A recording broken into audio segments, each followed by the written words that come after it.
I'm Alexis. And I'm Tiffany, and we're the hosts of Legit KidLit, a video series where we get to see into the secret and silly lives of authors and illustrators. We love to celebrate and promote books, but most of all, we want to say hey to all you readers out there trying to find that right book for you. We hope that you can find some new reads after today. Today's draw-off features Brooks Benjamin, Kevin Sylvester, and Jen Kosmersky. Hello, everybody, and welcome to our fifth draw-off episode. Today we have 3 KidLit creators that are with us. They're excited and up to the challenge of facing our wheel of topics and drawing on the spot. Just a reminder that we will be asking our creators to draw with topics that they have not prepared for. Complete surprise. We will use our 2 wheels of random topics to decide what they will mash together and draw for us. They will only have 5 minutes to create and draw their idea. Hi, I'm Brooks Benjamin. I'm from Tennessee, where I'm in Tennessee right now. I am a 4th grade teacher. I teach science and social studies, but next year I will be in a library. I cannot wait. I'm getting my degree and I'll finish up this summer, so I'm super excited about that. When I'm not teaching, I'm eating lots of pizza, drinking lots of coffee. That's what keeps me going. And I also write. My debut novel is my 7th grade life in tights. 3 words to describe it. I'm gonna say dancing, humor, crushes. Oh, there's some sweet little, middle grade romance in there, which I absolutely love writing about. So there we go. Hi, I'm Jen Kosmersky. I'm an illustrator looking to sort of transition into graphic novels. My first picture book is this independently published book by Ripple Grove Press, and I'll describe the illustrations because I happened to find an original spread. This was my first book, so it's really careful watercolors. Oh, that is some beautiful artwork. My name is Kevin Sylvester. I've done lots of books. I illustrate and write them, which basically just means that I'm old. I'm honored. This is my first time taking part, which is fantastic. My latest book is with my kid Basil. It's called The Fabulous Zed Watson. That Zed right there. And it's filled with all the things that we love. So I'm going to say that it is a goofy treasure hunt. I should also mention that it has a lot of monsters in it, and a lot of flowers. Threw in a little bit of Latin and a lot of ice cream. There. Now I've gone 30 words. We've met the artist, so now it's time to warm up with a quick draw. We will place 1 minute on the clock. Today's challenge is to close your eyes and draw what you ate for breakfast. Ready? Good. All right, time. Open those eyes and put your pencils down. So here is my doodle. That's a yogurt and a coffee. And I hadn't done that in so long, these blind contour drawings. So that was a wake up. Okay, I tried to get real smart on this. I was like, I'm going to put my fingers all around this page, and I'm going to come up with a brilliant drawing. It wasn't brilliant, spoiler alert, but this is supposed to be me right here eating cereal, and just because even I, who drew it, didn't even know what this was supposed to be, I went ahead and wrote, this is supposed to be cereal. And it's weird because my handwriting with my eyes closed is just as good as my handwriting with my eyes open. That says a lot about my handwriting. I think those are both awesome. This is mine. I even tried to write because I know the camera does stuff backwards. This is a cookie, which looks way too big to actually be breakfast because I always have a cookie and a coffee. This was supposed to be the beginning of a carton of milk, but it looks a little bit like a grain elevator off in the distance. I have no idea what this is. I think I was trying to put more chocolate chips on and it didn't quite work. But anyway, you'll notice coffee features in a few of these pictures. I didn't add coffee to mine. I forgot my coffee. But I had coffee. I'm still having coffee. Coffee. I assumed the coffee was what was in the cereal. Like, isn't that what artists do when they wake up? You have to get a little bit of that burst of creativity. I'm currently waiting for my second cup to be brought to me, and it's taking a long time. I already had one coffee, and then my partner asked if I wanted another, and I said yes, and I need that one. Is there ever been a cereal with like coffee infused into it? Because I would probably try that. I probably wouldn't like it, but I would try that. Coffee flakes or like coffee O's or coffee O-No's, something. That is $1 million idea. I think just coffee and then you sprinkle a little bit of oatmeal on top of it and you get Jen's assistant to deliver it to you and it's the perfect morning pick. Those were amazing. It looks like we are ready to go to our Wheel of Topics and see what kind of shenanigans we will get ourselves into today. Reminder, we have 2 wheels that will select topics. You'll draw something that combines both in just 5 minutes. And viewers, please post and tag us or send us your drawings if you decide to join in on the fun. Okay, round 1, wheel 1. Oh yes, we've got top hat. All right, so our first topic is top hat. Now,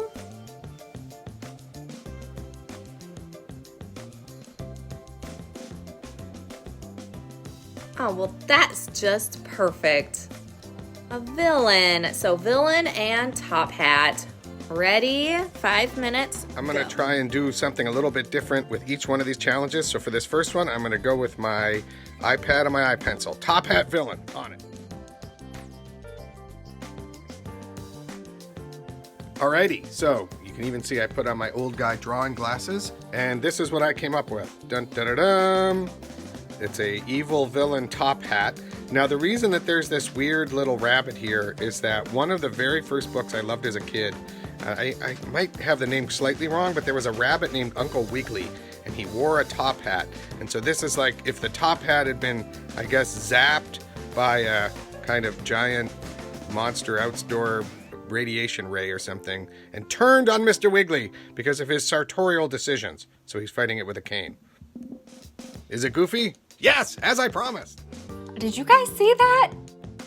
Amazing. So my top hat villain is a very shady fox man detective. This is the first time I've drawn a fox with a mustache.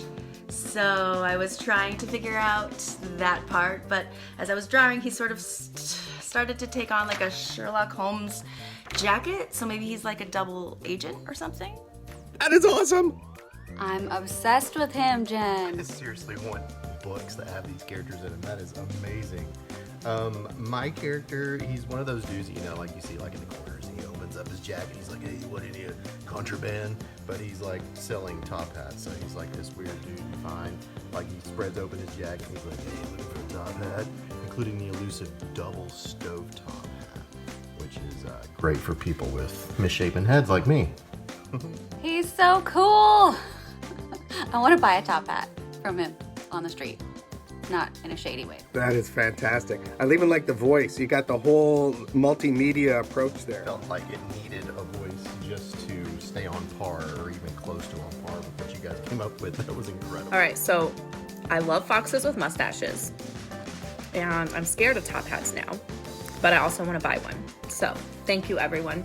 I started doodling, but then Tiffany and I kind of had a side conversation. But I was going to make a top hat store. So I think Brooks and I were on the same wavelength there, but I didn't have a creepy guy. I was doing like villain top hat store. So I decided to get breakfast, and it's kind of a cookie, the chocolate chip Velveeta. So, and my coffee, I need a refill. So Jen, I need your partner to come over here and get me a refill. It really is. Speaking of creative, did you say chocolate chip Velveeta, like chocolate and cheese? Because I'm not sure. My brain's like trying to figure that out. So many ways this is interlocking. It's like a creative explosion. He'll have one delivered to you in the next 20 minutes or so. Chocolate and Velveeta would be interesting. No, Velveeta. I'm sorry, the B. I was eating. And thank you. You better have the Velveeta in it. I think that's another $1 million idea that's come out of this conversation. Didn't this happen on our first episode, Brooks? Like we had the cake with the grilled cheese, and yeah, I remember having some really... And by the way, Kevin, we're totally going to take your phrase, creative explosion, and that's just going to be our catchphrase for draw off. So noted. All right, let's get round 2 going. Our first topic is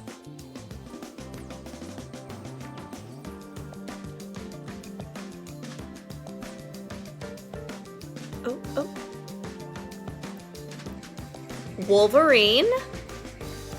Whatever kind of Wolverine you want to choose there. We were so close last time getting Wolverine, and I remember there was like this audible "oh" from everybody. So this time we have the All right, Wolverine plus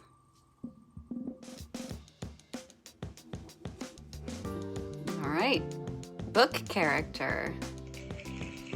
I'm assuming the clock has started. I've already started doodling, and I'm going with pencil and paper on this one. Sorry, yes, 5 minutes, go.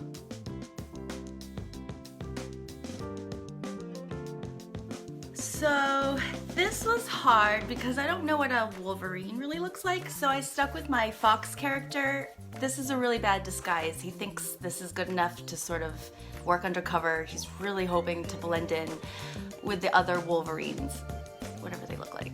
That is some pro-level problem solving. That's awesome. I love it.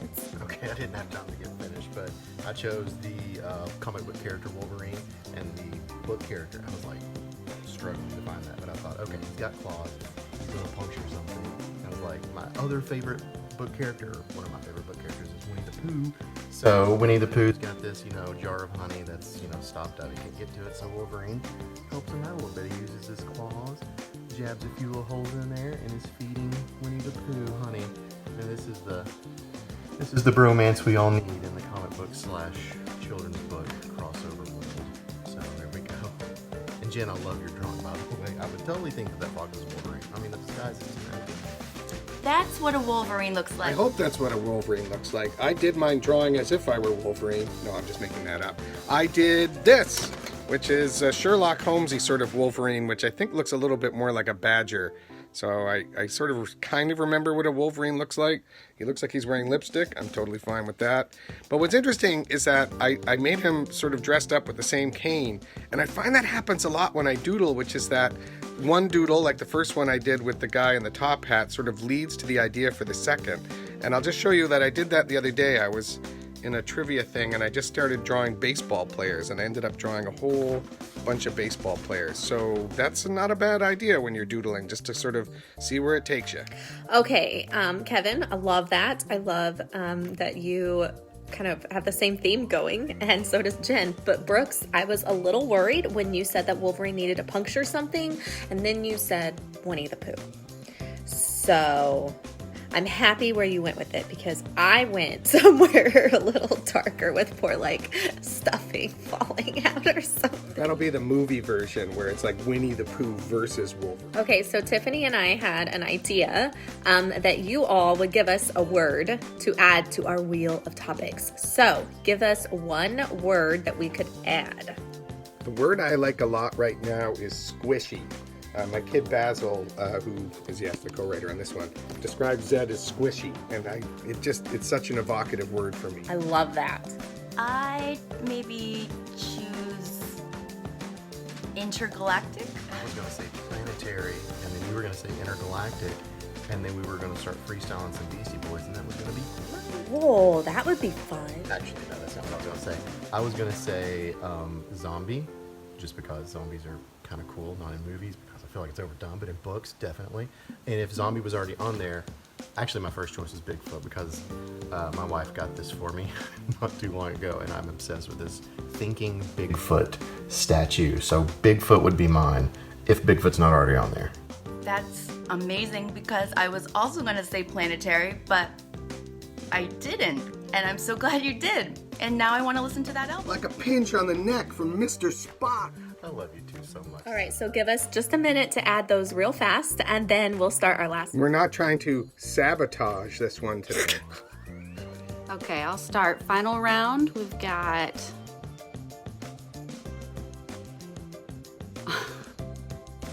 almost Velveeta cookie, but we have rat. Technical difficulties. Rock out to Beastie Boys in the meantime. Okay.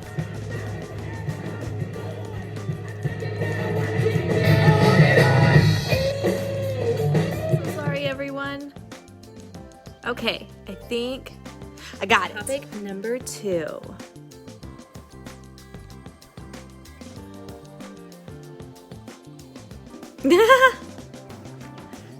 Oh yeah, it's squishy. Squishy! I feel so seen. All right, so now I am going to switch to pen and Sharpies and stuff.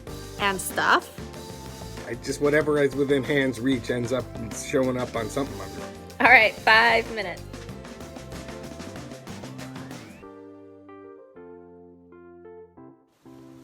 Okay, so I was thinking rats, right? And I was going to go with like Splinter from Teenage Mutant Ninja Turtles. And I was like, oh, I'll draw him like playing with the slime, the ooze that creates the turtles, right? Because that's kind of squishy. But I didn't have time for the turtles, so we just have a really gross looking rat playing with slime, which sort of looks like snot. But I guess you know what? If the boogers fit. So this is my really kind of gross rat playing with slime. And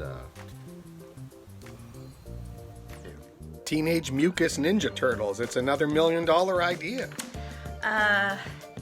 So I drew a continuation of the theme of this nefarious fox up to no good. This time he's trying to catch a rat, so he labeled a pan called Delicious Rat Food, Not a Squishy Trap. And I drew the fox sort of watching from behind, and it kind of scared me, and I think that would have scared me as a kid if I saw that. that is so amazing. I love that. And Teenage Mutants Squishy Turtles. Heroes in a Squishy Show. Teenage Mutant Squishy. Whatever you said. I'm was telling amazing. Mucus Ninja Turtles. I'm telling you, it's funny. It's like Jen is actually like laying out all of the roughs for a brand new picture book, which is absolutely cool. So I did this again, sort of. I guess maybe because I did the baseball theme, and yes, I have a whole bunch of markers that I just picked up in order to draw a kind of squishy. Baseball's coming back, and I'm a huge baseball fan, so I'm looking forward to watching games. Baseball players are not squishy, but often the the retired baseball players that are the ones that are like the third base coaches and stuff, they tend to be kind of squishy and happy and goofy, and I kind of like the look on his face. So there we go. There's my squishy rat. I love these drawings. So good. And Teenage Mucus Ninja Turtles. Yes, I'm writing that down because it is $1 million. It's really amazing to see how draw-offs always play out, and there's typically a theme, scene, and even though we choose 6 different things to draw, how they all connect is amazing, and your talent is awesome. So thank you for showing us all of It's that. always so much fun to draw with other people too, because something Jen drew, like, inspires something in my head, or something that Brooks talked about or drew is going around, and so it all feeds into each other. This is a blast. You guys truly are the personification of the creative explosion.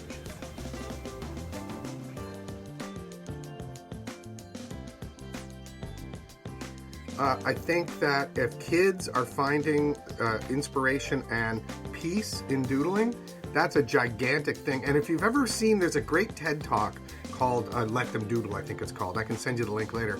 But the amazing thing is that one of the things that people, and I used to get in trouble for doodling all the time in school, but let kids doodle, let adults doodle, because what it does is it engages the parts of your brain that are working behind the scenes.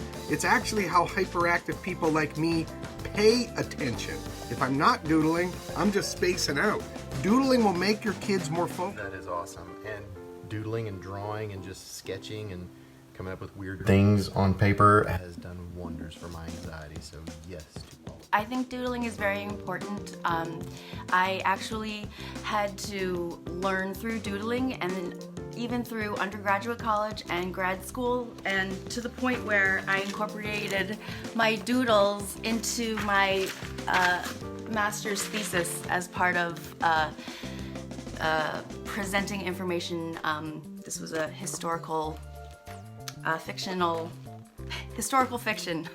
Well, thank you for joining us for another episode of Legit KidLit Draw Off Special Creative Explosion. I hope you all leave this episode and go pick up a pen and some paper and get creative. Let's doodle. Thank you so much for having me. And it was awesome drawing with you, Jen and Kevin.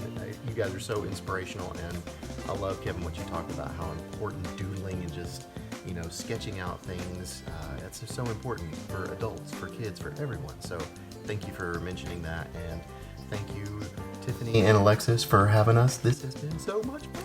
Thank you so much for having me. This was so much fun. I look forward to these, and I can't wait for my next one. I had an absolute blast.